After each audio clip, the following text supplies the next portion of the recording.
Welcome to FinLit15, 15-minute financial literacy videos. Today's video is about the balance sheet.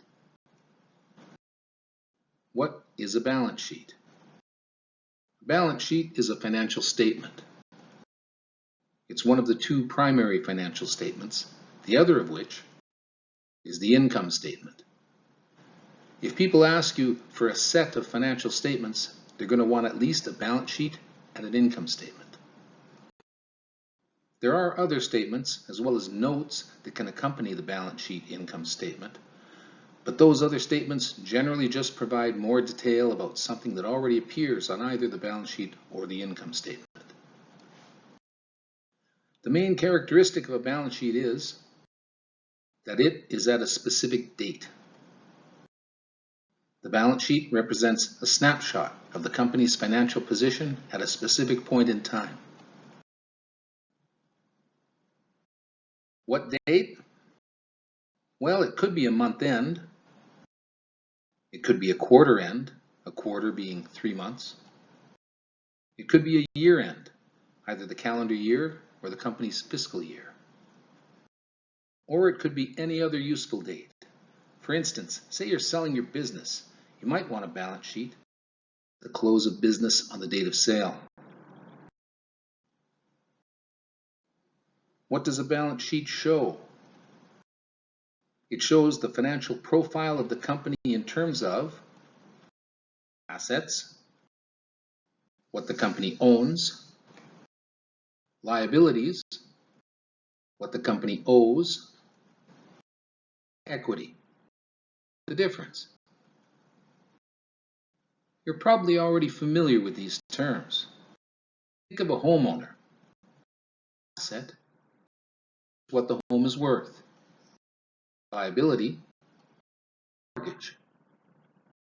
Of course, the homeowner's equity, the difference. Let's look at an example. Our example is going to be CityRad Inc.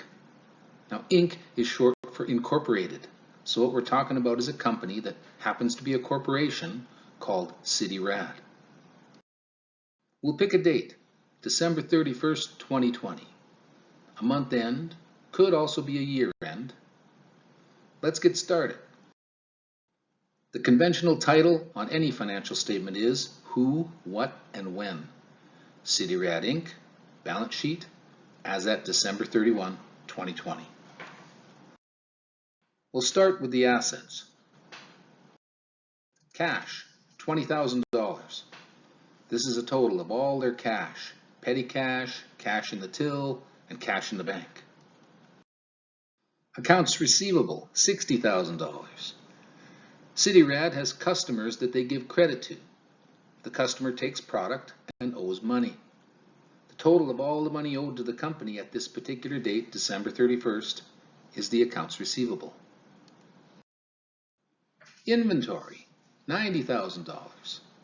Inventory is the cost of product, in this case RADs, that CityRad has in stock waiting to be sold. Prepaid expenses, $10,000. A prepaid expense is an expense that has been paid for but not yet received. For instance, if CityRad rented their building and the rent was $5,000 a month, and for whatever reason they paid their landlord not only the current month's rent but 2 more months in advance, they would put that 2 months advance rent on the balance sheet, $10,000 representing 2 months at $5,000. You've heard the term write-off or write it off. Well, this is where it comes from. CityRad will write off that prepaid rent as it gets used up. In January, they'll write off $5,000 and the prepaid expense showing on the January 31st balance sheet would drop to $5,000. In February, they write off the remaining $5,000 and the February 28th balance sheet would show 0 prepaid expense. Now this brings us to a subtotal that illustrates a very important aspect of the balance sheet, current assets.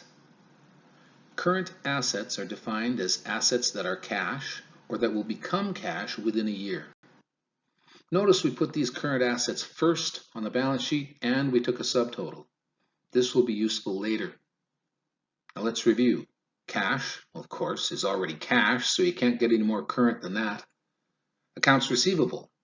Normal terms are you buy something, we send you a bill, maybe a statement at the end of the month, and you pay that in the next month or so.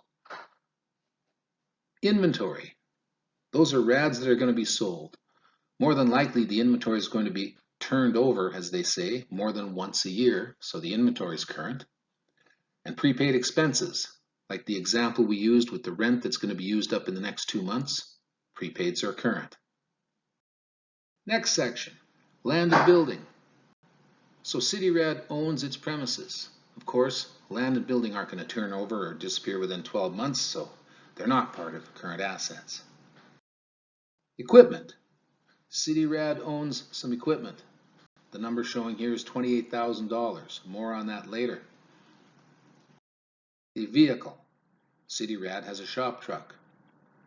Now, one important thing to note about these fixed assets is that the numbers on the balance sheet, $72,000 for land and building, $28,000 for equipment, and $20,000 for vehicle, represent what's referred to as the net book value of those items.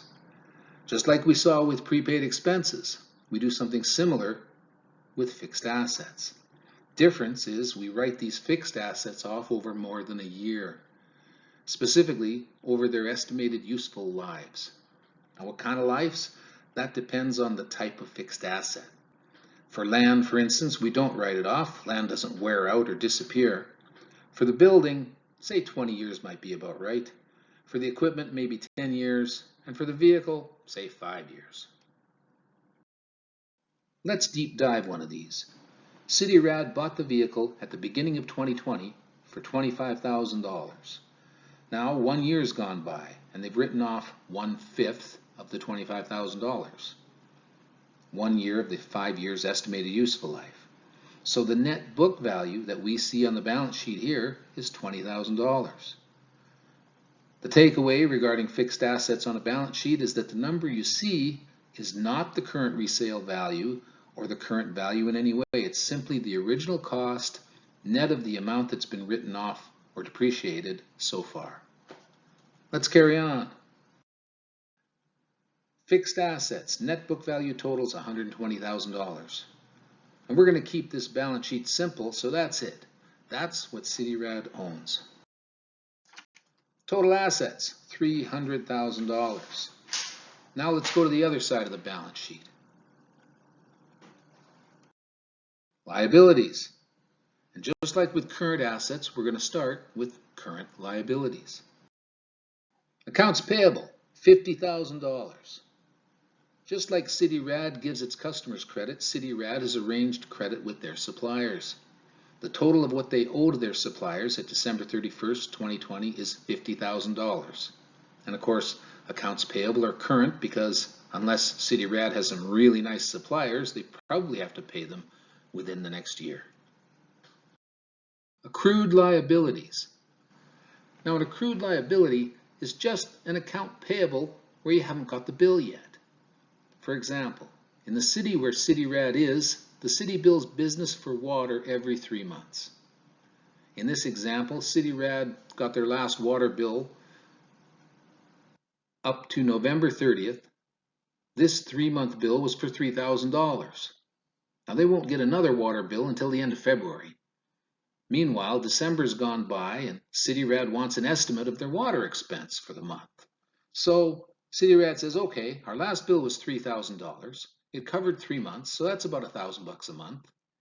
CityRad accrues $1,000 and wrote it off as estimated water expense for December.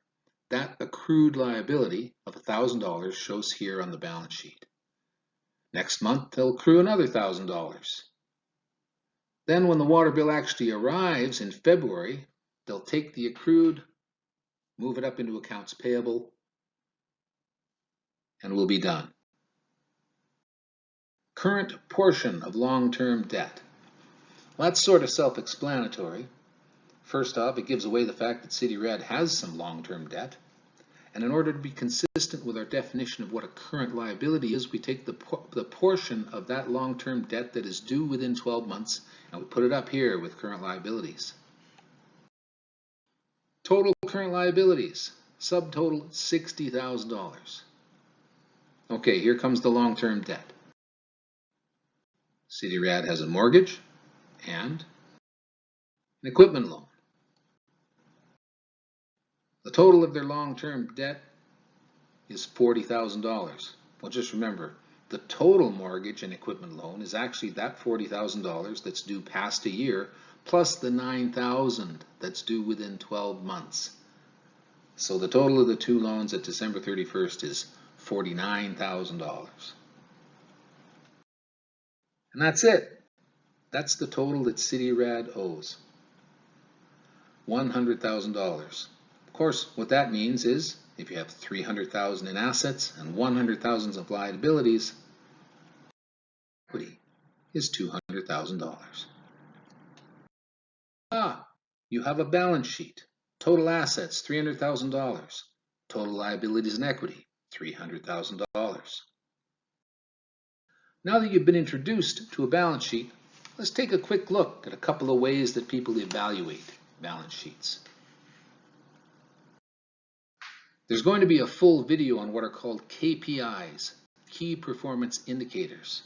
For now, we'll have a look at two of the more common ones that relate just to the balance sheet. The first one we'll look at is the current ratio.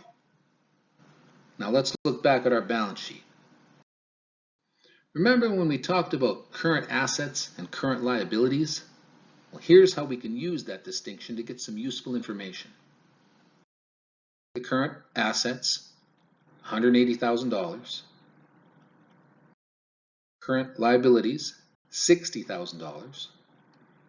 The current ratio is the ratio of current assets to current liabilities. 180,000 to 60,000 in this case, or 3 to 1. Now that is good. Why? Because for every $1 CityRad has to come up with in the next 12 months to pay their debts, they've got $3 coming in. Now a current ratio of 1 to 1 is okay, 2 to 1 is great, 3 to 1 is awesome. And of course, anything less than 1 to 1 would be a problem, because that would mean that they'd have $1 coming due in the next 12 months and they don't have $1 coming in to cover it. So they'd have to look at their other assets and say, okay, can we get rid of something here, or can we borrow some money? But hey, in CityRad's case, with a current ratio of 3 to 1, no worries. The other evaluation we'll look at is the debt-equity ratio. Looking back again at our balance sheet, CityRad's total liabilities are $100,000 and total equity is $200,000. In other words, of the $300,000 of assets in the business, $100,000 is financed by others, outsiders, that's the debt, and $200,000 is, quote, financed by the owners, that's the equity. So the ratio of debt to equity is 1 to 2. Now for this ratio, 1 to 2 is good. For every $1 of their business that's financed by someone else, the owners have financed $2. A debt-equity ratio like this looks good to, say, a bank who might be considering loaning CityRad some money. In general, the lower this ratio, the better. Thanks for watching this video and walking through the basics of the balance sheet. If you're just starting out, this was a great place to start. We recommend your next video be about the other primary financial statement, the income statement. FinLit15 is an educational series presenting different topics of financial literacy in 15-minute videos.